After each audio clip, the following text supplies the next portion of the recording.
नमस्कार दोस्तों, मैं हूँ गोविंद और आप सुन रहे हैं हॉरर कहानी, वो भी मेरी ज़ुबानी।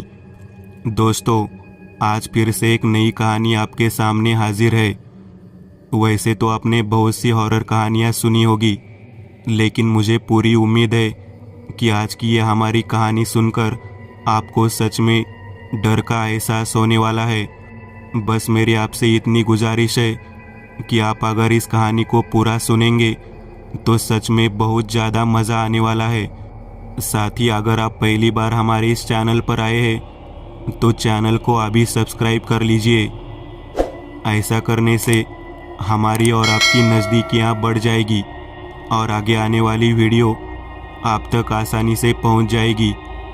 तो ज़्यादा समय ना लेते हुए जल्दी से अपनी कहानी को शुरू करते हैं। वे 1986 के दिन थे। प्रशांत ने हाल ही में ग्रेजुएट पूरा करके काम पे लग गया था। उसने पिरंगुट के पास एक फैक्ट्री में स्टोर कीपर के रूप में शुरुआत की। उसके माता पिता सोलापुर में थे, वहाँ उनकी खेतीबाड़ी थी। लेकिन प्रशांत पढ़ाई के लिए पुणे आ गया और यही रहने लगा। अब जब वह शहरी जीवन का आदी हो गया था तो वह अब गांव नहीं जाना चाहता था। इसमें नौकरी मिलने के कारण अब उसे शादी के लिए कहा जाने लगा था। फिलहाल वो कोथरूड की एक चाल में 2 कमरे के किराए के मकान में रह रहा था। घर वाले लड़की को देखने के लिए छुट्टी लेने की जिद पर अड़े थे और प्रशांत भी जाना चाहता था, लेकिन उसके मैनेजर कुछ ज़रूरी काम पूरा किए बिना उसे छुट्टी देने को तैयार नहीं थे। प्रशांत, जब तक मुंबई का कंसाइनमेंट का काम नहीं हो जाता तुम्हें छुट्टी नहीं मिलेगी, मैनेजर म्हात्रे ने कहा। लेकिन सर, इसके लिए हमें मुंबई जाना होगा, प्रशांत ने कहा। अरे तो फिर जा, मुंबई जा, और अगर काम जल्दी निपट जाएगा तो इसमें तेरा ही फायदा है, तुझे जल्दी छुट्टी मिल जाएगी, मैनेजर ने मुस्कुराते हुए कहा। ठीक है, मैं कल जाऊंगा, यह कहते हुए प्रशांत केबिन से बाहर आ गया। अगली सुबह वह जल्दी उठा और ज़रूरी कागजात लेकर मुंबई के लिए रवाना हो गया। वह सुबह सिंहगढ़ एक्सप्रेस पकड़कर मुंबई पहुंच गया। उसे माझगांव डॉकयार्ड पहुंचने में 1 बज गया। कंसाइनमेंट का काम होते होते शाम हो गई थी। बरसात के दिनों और मुंबई की बारिश को मिलाकर तब परिवहन के इतने साधन नहीं थे जितने अब है। दोपहर में डेक्कन क्वीन के जाने के बाद कोई डायरेक्ट ट्रेन नहीं थी। अब प्रशांत ने किसी तरह एसटी से चांदनी चौक का रुख किया और जब एसटी ने उसे चांदनी चौक छोड़ा तो रात के 1 बज रहे थे। बाहर अभी तेज बारिश हुई थी और अब बूंदाबांदी हो रही थी। हवा तेज हो गई थी।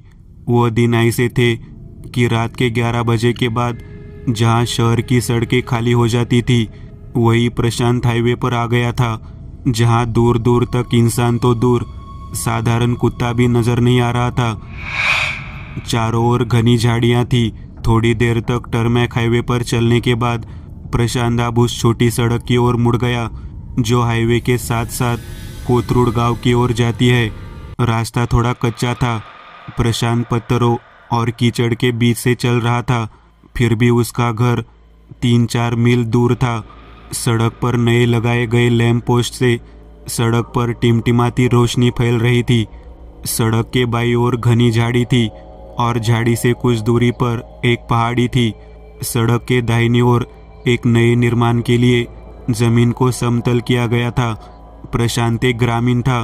वो इस अंधेरी और सुनसान सड़क का आदी था, इसलिए डर आदि लगने का कोई सवाल ही नहीं था।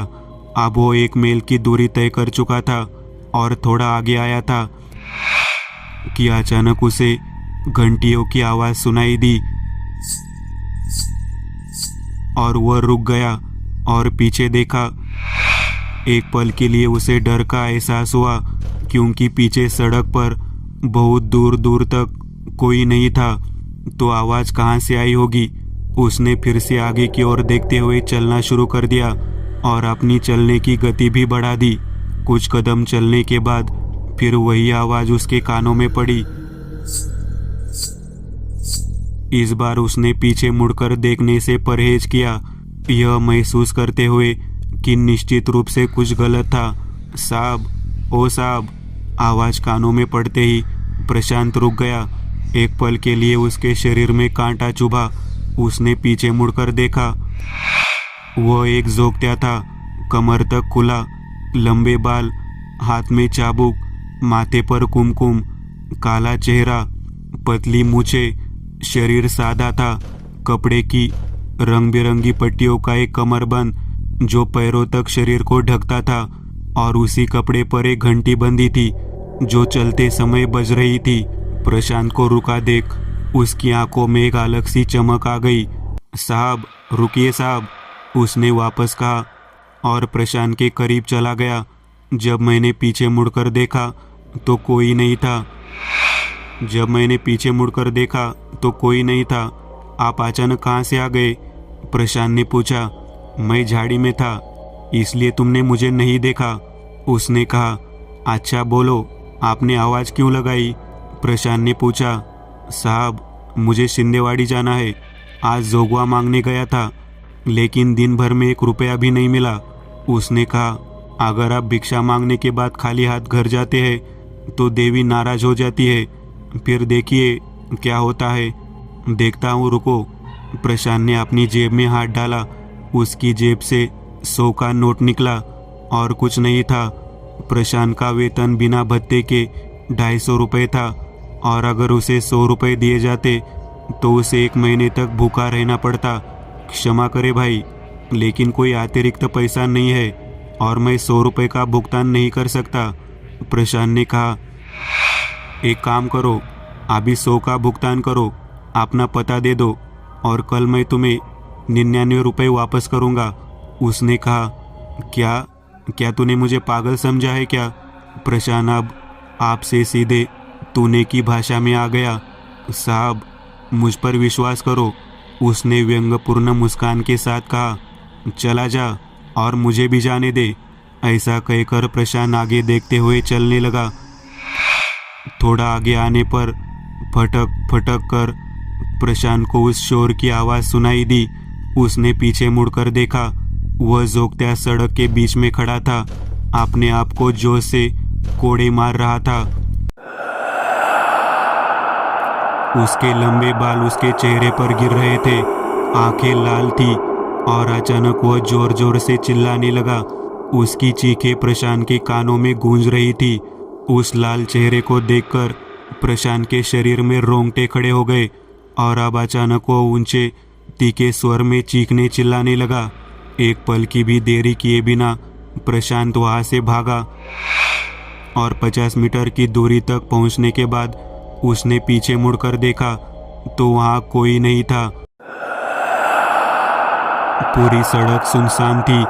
प्रशांत को समझ आ गया कि ये कुछ गलत बात है। वह अब वहां से भागने में खुद को भाग्यशाली समझ रहा था। तेज गति से कीचड़ और पत्थरों को पार करते हुए प्रशांत घर के पास पहुंचा। चाबी लगाकर उसने एक बार फिर चाल के दोनों तरफ देखा। वहां कोई नहीं था। वह घर में आया, अपना बैग कुंटी पर लटकाया। उसने अपने कपड़े बदलने शुरू कर दिए, दरवाजा और खिड़की बंद कर दी और बिस्तर पर लेट गया। उसका दिल अभी भी धड़क रहा था। हल्की सी आवाज़ से भी उसके शरीर में झुनझुनी होने लगी। उसने समझने की कोशिश की कि क्या हुआ था, लेकिन दिन भर के लिए सफ़र से थका हुआ शरीर अब सोने लगा है। सुबह करीब 3 बजे वही घंटियों की आवाज़ प्रशांत के कानों में पड़ने लगी, लेकिन वह अभी भी सो रहा था। तभी फटाका फूटने जैसी आवाज़ उसके कानों में पड़ी और वह चौंक कर जाग गया। लेकिन फिर वही आवाज़ थी, चाबुक के कोड़ों की आवाज़। प्रशांत डर गया और उसने आवाज़ पकड़ ली। आवाज़ अंदर के कमरे से आ रही थी। घंटियों की आवाज़ और चाबुक के कोड़ों की आवाज़ अब एक साथ आ रही थी। प्रशांत धीरे धीरे कमरे के अंदर झांकने लगा। अचानक आवाज़ बंद हो गई। कमरे में भी कोई नहीं था। प्रशांत ने सांस ली। शायद ये वहम था। वह कमरे में बेसिन के पास रखे मटके से पानी पीने लगा और पीछे मुड़ा और उसका कलेजा मुंह में आ गया। वह जोर जोर से चिल्लाता हुआ रसोई के दरवाजे से प्रशांत की ओर भागा और उसके ठीक बगल में रुक गया, लेकिन वही चीख पुकार जारी रही। प्रशांत की जबान रुक गई। उसके हाथ पैर ठंडे थे, पूरा चेहरा कुमकुम से ढका हुआ था। साथ ही वह उसे अजीब नज़रों से देख रहा था और चिल्ला रहा था। प्रशांत की आंखों के सामने अंधेरा छा गया और वह वहीं गिर पड़ा। सुबह 8 बजे काफ़ी देर तक दरवाज़ा खटखटाने की आवाज़ सुनकर प्रशांत को होश आया। वह बिस्तर पर था। उठकर दरवाज़ा खोला तो सामने दूध वाला था। दूध वाले ने प्रशांत की ओर देखा और अजीब सा मुंह बनाकर पूछा, साहब, सुबह सुबह मुंह पर कुमकुम क्यों लगा हुआ है? ऐसा कहकर उसने दूध का बर्तन प्रशांत के पास छोड़ दिया। प्रशांत जल्दी से शीशे के सामने खड़ा हो गया और चौंक गया, क्योंकि उसका चेहरा कुमकुम से ढका हुआ था। उसे नहीं पता था कि क्या हो रहा था, लेकिन उस भयानक रात को याद करके उसका दिल अभी भी कांप रहा था। फिर भी प्रशांत के कानों में चीखें, उसकी घंटियों और सिसकारियों की आवाज़ अभी भी गूंज रही थी। कल जब मैं गांव जाऊंगा तो गांव के देव ऋषि के पास जाकर व्यवस्था कर लूँगा। यह सोचते हुए प्रशांत जल्दी से उठा और ऑफिस के लिए निकल गया। वो पौंड रोड पर खड़ा होकर कंपनी की बस का इंतज़ार कर रहा था। सड़क के दोनों ओर घनी झाड़ियाँ थी। भारी बारिश हो रही थी। सामने से एक बस आ रही थी। बस प्रशांत के सामने आकर रुकी। वह बस में चढ़ गया और आखिरी सीट पर बैठ गया। बस अब धीरे धीरे उसी पुरानी कच्ची सड़क से गुजर रही थी जहां कल रात उसकी जोगत्या से मुलाकात हुई थी। अचानक प्रशांत की नज़र सड़क की ओर चली गई और उसका गला सूख गया, क्योंकि सड़क के किनारे खड़ा जोगत्या प्रशांत को देख रहा था। उसके चेहरे पर एक विकृत मुस्कान थी। प्रशांत ने नजरें चुरा ली और अब वो सिर नीचे करके बैठ गया। उसका मन डर से उबर गया। वह कंपनी में पहुंचा। यह सुनने के बाद कि मुंबई में काम पूरा हो गया है, मैनेजर म्हात्रे ने उसे कल से छुट्टी दे दी। लेकिन मैनेजर ने प्रशांत के चेहरे पर डर को पहचान लिया। क्या हुआ प्रशांत, बहुत टेंशन में हो? मैनेजर म्हात्रे ने पूछा। प्रशांत ने सारी बात बताई। क्या? वो जगह तो बहुत सुनसान है। लोग कहते हैं कि वहाँ एक जोगत्या मारा गया था। उसने रात को किसी राहगीर से जोगवा मांगा था। इसी बात को लेकर विवाद हुआ था कि राहगीर ने उसे मार डाला। तभी से लोग उसे रात में वहाँ घूमते हुए देखते हैं। मैनेजर ने आप बीती सुनाकर प्रशांत का डर और बढ़ा दिया। गांव में जाकर देव ऋषि से व्यवस्था कर, या यही देव ऋषि को देख। मैनेजर इस तरह चला गया। प्रशांत काम में व्यस्त हो गया। सारा दिन काम और लोगों में व्यस्त रहने के कारण प्रशांत के मन में डर बना रहता था। आज शाम को वह लक्ष्मी रोड पुणे आया, क्योंकि उसे खाली हाथ गांव जाना ठीक नहीं लगा। अपने परिवार के लिए कुछ उपहार खरीदकर वह रात 9 बजे घर आया। भोजन आदि करने के बाद वह सो गया। वह बेचैन था, क्योंकि उसे पूरे दिन कोई परेशानी नहीं हुई थी। वह गहरी नींद में सो गया। रात 3 बजे फिर वही घंटियों की आवाज़ उसके कानों में पड़ी और चाबुक के झटके की आवाज़ से प्रशांत तुरंत उठ गया। और जैसे उसने सामने देखा तो उसका दिल बैठ गया। कमरे के बीच में वह अपने खुले बालों के साथ पीछे की ओर खड़ा था, एक अजीब शारीरिक हरकत के साथ अपनी पीठ पर चाबुक मार रहा था। उसके पैरों की घंटियां जोर से बज रही थी। वह प्रशांत की ओर मुड़ा। जोगत्या का चेहरा बुरी तरह कुमकुम से सना हुआ था। प्रशांत की ओर देखकर वह जोर से चिल्लाया और खुद को पीठ पर मारना शुरू कर दिया। उस आवाज़ से प्रशांत का सिर सुन्न हो गया। प्रशांत भी जोर से चिल्लाना चाहता था, लेकिन उसके मुंह से आवाज़ नहीं निकली। अब अचानक वह प्रशांत के शरीर पर दौड़ पड़ा और प्रशांत को लिटाकर उसकी छाती पर बैठकर प्रशांत का गला घोंटने लगा। प्रशांत बिस्तर से गिरते गिरते उठा, पसीने से पूरी तरह भीग गया। प्रशांत ने घबराई आंखों से इधर उधर देखा। कमरे में उसके अलावा कोई नहीं था। प्रशांत खुद धड़कते दिल के साथ उठा। उसका गला सूख रहा था। वह पानी के लिए बेचैन था। प्रशांत सावधानी से रसोई में आया। उसने मटके से एक बर्तन में पानी लिया और ऊपर की ओर मुंह करके पानी पीने लगा। तभी उसे अपने कंधे पर कुछ गिरने का एहसास हुआ। प्रशांत ने छत की ओर देखा और उसके पैरों तले जमीन खिसक गई। यह एक दिल दहला देने वाला दृश्य था, क्योंकि जोगत्या ऊपर छत से छिपकली की तरह चिपका हुआ था। उसका पूरा चेहरा कुमकुम से सना हुआ था और उसके चेहरे पर से कुमकुम का एक हिस्सा प्रशांत के कंधे पर फैल रहा था। प्रशांत के पैर अपनी जगह पर जमे हुए थे, जैसे सुन्न हो गए हो। वह चिल्लाने की व्यर्थ कोशिश कर रहा था, लेकिन आवाज बैठ गई। मुझे जोगवा चाहिए, मुझे मेरा जोगवा दे दो, उसने भयानक आवाज में कहा। अभी भी छत से चिपका हुआ था और बुरी तरह छटपटाने लगा। प्रशांत ने अपनी पूरी ताकत लगा दी और रसोई से बाहर आ गया, लेकिन उसकी दौड़ जोगत्या से आगे नहीं थी, जो कमरे के बाहर उसके सामने खड़ा था। चाबुक के फटके वो खुद पर मार रहा था। वह अचानक चिल्लाया और ऐसे ही वह चिल्लाता हुआ प्रशांत के पास आने लगा, लेकिन इस बार प्रशांत अपनी जगह पर ऐसे जमा रहा जैसे उसके पूरे शरीर को लकवा मार गया हो। अब प्रशांत रोने लगा। तुझे जो चाहिए ले ले, लेकिन मेरा पीछा छोड़ दे, मैं तुझसे विनती करता हूँ। प्रशांत रोने लगा। जैसे ही चीखना बंद हुआ, वो प्रशांत के कान के पास आया और उसके कान में कुछ कहा, और उसने अपने चेहरे से थोड़ा सा कुमकुम प्रशांत के चेहरे पर लगा दिया और पीछे हटता हुआ कहा, तब तक मेरे लिए जोगवा मांग। ऐसा कहकर वह चाबुक के कोड़ों से खुद को मारता गया। खुले बाल उसके चेहरे पर आ गए। उसकी चीखों से प्रशांत के कान गूंजने लगे और उसकी आंखों के सामने अंधेरा छा गया और प्रशांत वही गिर पड़ा। सुबह के 9 बजे होंगे। बाबू पैदल प्रशांत के घर जा रहा था। बाबू और प्रशांत एक ही गांव के थे। बाबू प्रशांत के पास आ रहा था क्योंकि उसे प्रशांत के साथ गांव में कुछ सामान भेजना था। बाबू ने दूर से प्रशांत की चाली के बाहर लोगों की भीड़ जमा देखी और वहां जाकर देखा कि वास्तव में क्या हुआ था। भीड़ के बीच से रास्ता बनाते हुए बाबू थोड़ा आगे आया। शरीर पर कुमकुम लगाकर आदमी सड़क पर खड़ा था और अपनी पीठ पर बेल्ट से खुद को पीट रहा था और लोग उसे अजीब नज़रों से देख रहे थे।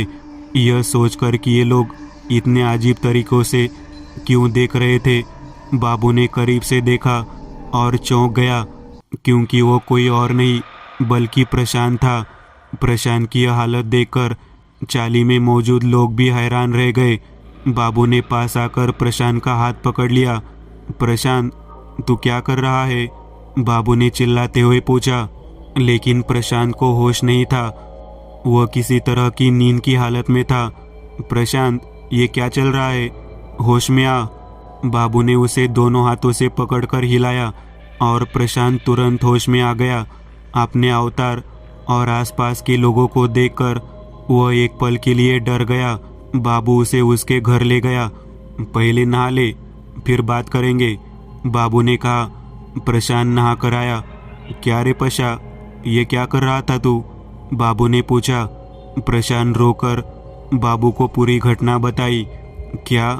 यह बहुत भयानक मामला है, कुछ करना चाहिए। उससे पहले मुझे बता कि यह कहाँ हुआ, मुझे वह जगह दिखा, बाबू ने कहा। वो मुझे दिन रात परेशान कर रहा है, उसे ज़्यादा कुछ नहीं, एक चीज़ चाहिए। प्रशांत रोने लगा। आखिर उसे क्या चाहिए? बकरियाँ, मुर्गियाँ या कुछ और? बाबू ने पूछा। उसे ज़्यादा कुछ नहीं, बस उसे जोगवा के लिए बस 1 रुपये या उससे अधिक सिक्का चाहिए, लेकिन उसी स्थान पर उसी समय जब वो मुझसे मिला था। लेकिन अब मुझसे काम नहीं चलेगा, क्योंकि मैंने वही रूप किसी और को देखा है। उसकी तो इसमें जान ही फंस गई है। प्रशांत ने कहा। ठीक है, मैं उस समय और उस स्थान पर जाऊंगा जहाँ तुमने उसे देखा था और उसे वह दूंगा जो वह चाहता है, बाबू ने कहा। प्रशांत की जान में जान आई।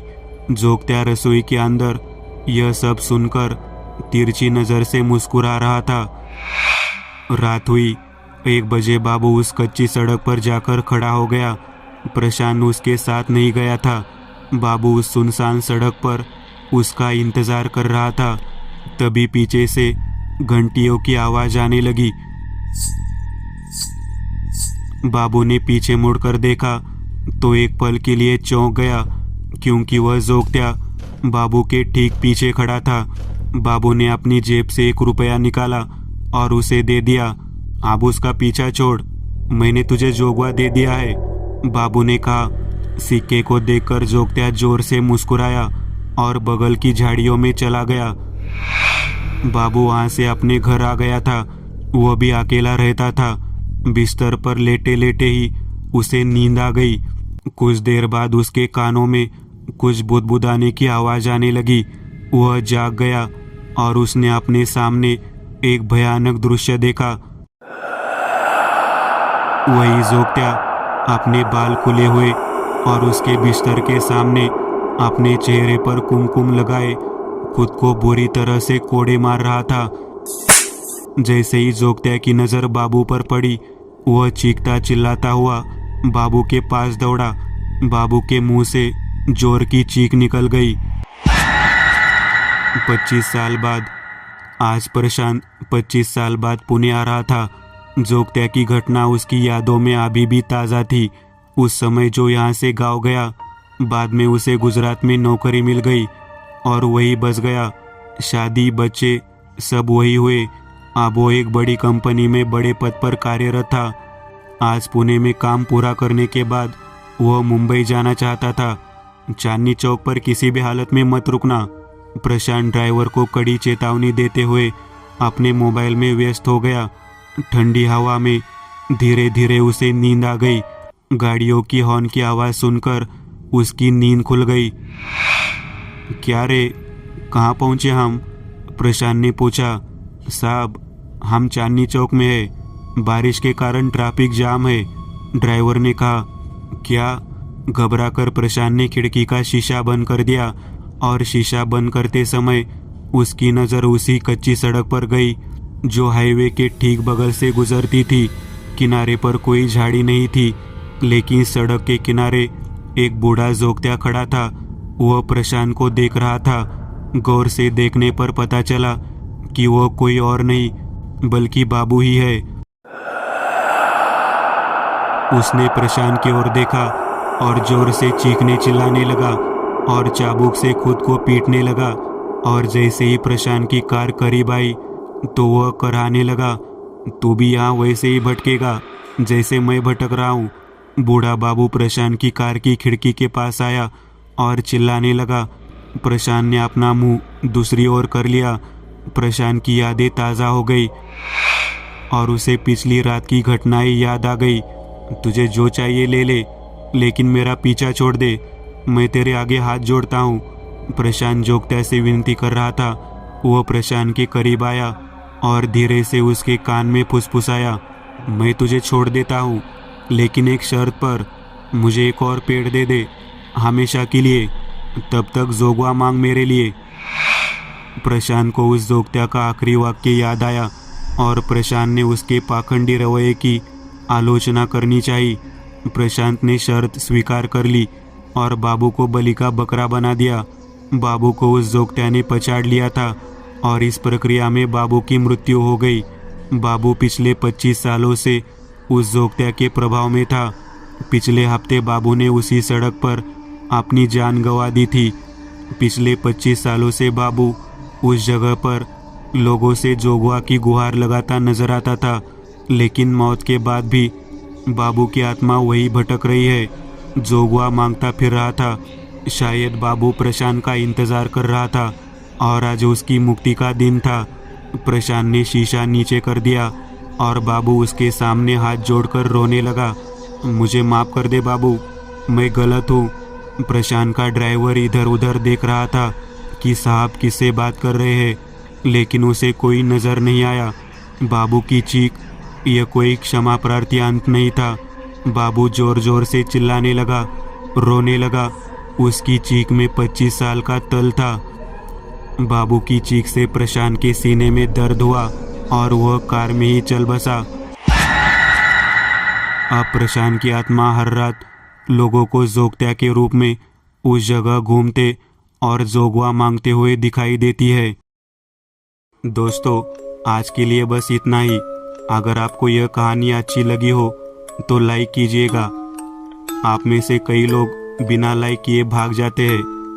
अगर आपने वीडियो को लाइक किया तो मुझे अच्छा लगेगा और ऐसी ही डरावनी कहानियाँ बनाने के लिए मुझे एनर्जी मिलेगी। तो लाइक ज़रूर करिएगा और अभी तक आपने चैनल को सब्सक्राइब नहीं किया तो तुरंत सब्सक्राइब करिएगा और बगल वाली घंटी को दबाना ना भूलिएगा।